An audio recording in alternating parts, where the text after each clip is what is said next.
história. Cheguei em casa, depois do trabalho, e encontrei um pacote da Amazon esperando por Mário. Mário é o irmão mais novo de Maria.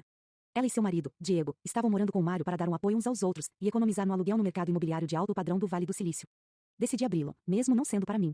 Em parte sabia que não deveria. Das outras vezes que abri os pacotes, Mário ficou muito bravo. Mas eu sabia que poderia usar a mesma desculpa da última vez, dizer que tinha confundido o nome dele com o meu, já que são tão parecidos.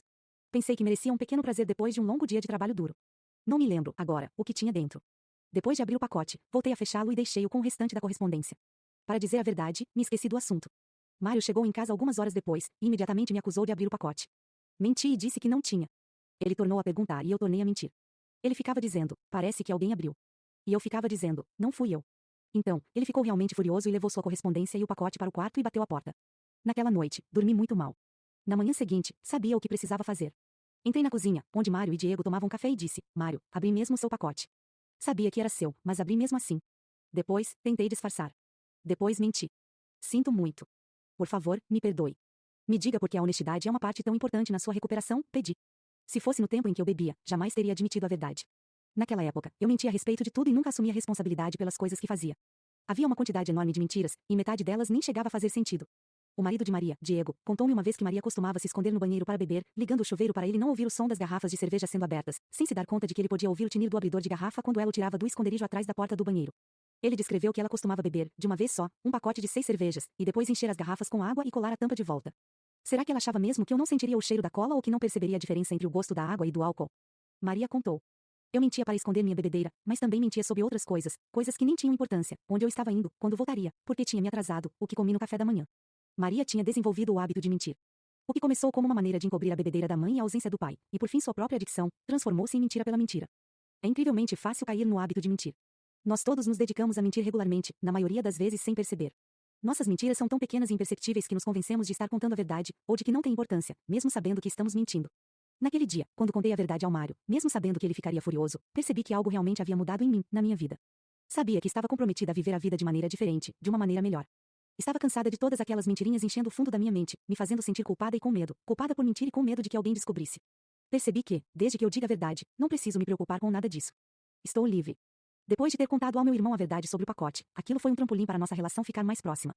A honestidade radical, dizer a verdade tanto sobre coisas importantes quanto sobre as irrelevantes, em especial quando isso expõe nossas fraquezas e acarreta consequências, é essencial não apenas para se recuperar da dependência, mas para todos nós que tentamos viver uma vida mais equilibrada em nosso ecossistema saturado de recompensas. Isso funciona em muitos níveis. Em primeiro lugar, a honestidade radical estimula uma consciência das nossas ações.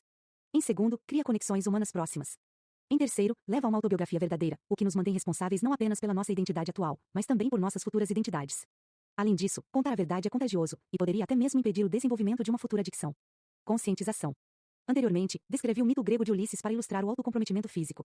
O epílogo dessa história é pouco conhecido, mas bastante relevante aqui. Lembra que Ulisses pediu à tripulação que o amarrasse no mastro do veleiro para evitar a sedução das sereias? Mas pense bem, ele poderia simplesmente ter colocado cera de abelha nos ouvidos, como mandou o restante da tripulação fazer, e se livrar do sofrimento.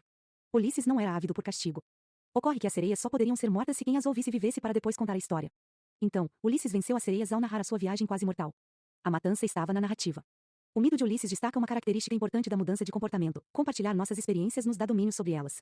Seja no contexto da psicoterapia, conversando com um padrinho do AA, confessando a um padre, confidenciando a um amigo, seja escrevendo em um diário, nossa revelação honesta põe em destaque nosso comportamento, permitindo-nos, em alguns casos, percebê-lo pela primeira vez. Isso é especialmente verdade nos comportamentos que envolvem um nível de automatismo fora da conscientização deliberada. Quando eu lia romances baratos compulsivamente, só uma parte minha tinha consciência de estar fazendo isto. Ou seja, eu estava ciente do comportamento, ao mesmo tempo em que não estava. É um fenômeno bem reconhecido da adicção, um tipo de estado semiconsciente parecido com um devaneio, frequentemente chamado de negação. A negação é provavelmente mediada por uma desconexão entre a parte do cérebro onde está o circuito da recompensa e as regiões corticais mais altas, que nos permitem narrar os acontecimentos da vida, avaliar consequências e planejar o futuro. Muitas formas de tratamento para a dependência envolvem reforçar e renovar conexões entre essas partes. O neurocientista Christian Wolff e seus colegas estudaram os mecanismos neurobiológicos da honestidade. Em um experimento, convidaram 145 participantes para jogar um jogo em que rolavam um dado a dinheiro, usando uma interface de computador. Antes de cada jogada, uma tela do computador indicava que resultados produziriam um ganho monetário, até 90 francos suíços, cerca de $100. Diferentemente de jogar em um cassino, os participantes poderiam mentir sobre os resultados da jogada de dados para aumentar seus ganhos. Os pesquisadores conseguiam determinar o grau de fraude, comparando a porcentagem média do relatado sucesso dos jogos de dados com os 50% de referência, implícitos num relato totalmente honesto. Como era de se esperar, os participantes mentiram com frequência. Comparados com a referência de honestidade de 50%, os participantes relataram que 68% das suas jogadas de dados tiveram o resultado desejado. Então, os pesquisadores usaram eletricidade para realçar a excitabilidade neuronal no córtex pré-frontal dos participantes, usando uma ferramenta chamada estimulação transcraniana por corrente direta, TDCS. O córtex pré-frontal é a parte do nosso cérebro mais à frente, logo atrás da testa, e está envolvido na tomada de decisões, regulação emocional e planejamento futuro, entre muitos outros processos complexos. É também uma área fundamental associada à narrativa. Os pesquisadores descobriram que as mentiras se reduziam pela metade quando a excitabilidade neural no córtex pré-frontal aumentava. Além disso, o aumento de honestidade não podia ser explicado por mudanças de autointeresse material ou convicções morais e estava dissociado da impulsividade dos participantes, da sua disposição de correr riscos e do humor. Eles concluíram que a honestidade pode ser reforçada com o estímulo do córtex pré-frontal, consistente com a ideia de que o cérebro humano tem mecanismos desenvolvidos dedicados a controlar comportamentos sociais complexos. Esse experimento levou-me a especular se a prática da honestidade pode estimular a ativação cortical pré-frontal. Mandei um e-mail a Christian Ruff, na Suíça, para perguntar o que ele achava dessa ideia. Se o estímulo do córtex pré-frontal leva as pessoas a serem mais honestas, é também possível que ser mais honesto estimule o córtex pré-frontal? A prática de dizer a verdade poderia reforçar a atividade e a excitabilidade nas partes do cérebro que usamos para planejamento futuro, regulação de emoção e gratificação adiada? Perguntei. Ele respondeu: sua pergunta faz sentido. Não tenho uma resposta definitiva para ela, mas compartilho sua intuição de que um processo neural dedicado, como o processo pré-frontal envolvido em honestidade, deveria ser reforçado com o uso repetitivo. É isso que acontece durante a maioria dos tipos de aprendizagem, segundo o antigo mantra de Donald Ebb: What fears together vires together. Gostei dessa resposta por sugerir que a prática da honestidade radical pode reforçar circuitos neurais específicos, da mesma maneira que aprender uma segunda língua, tocar piano ou dominar Sudoku reforça outros circuitos. Consistente com a experiência vivida por pessoas em recuperação, contar a verdade pode mudar o cérebro, permitindo-nos estar mais atentos à nossa balança prazer-sofrimento e aos processos mentais que dirigem nosso hiperconsumo compulsivo, e assim mudar nosso comportamento.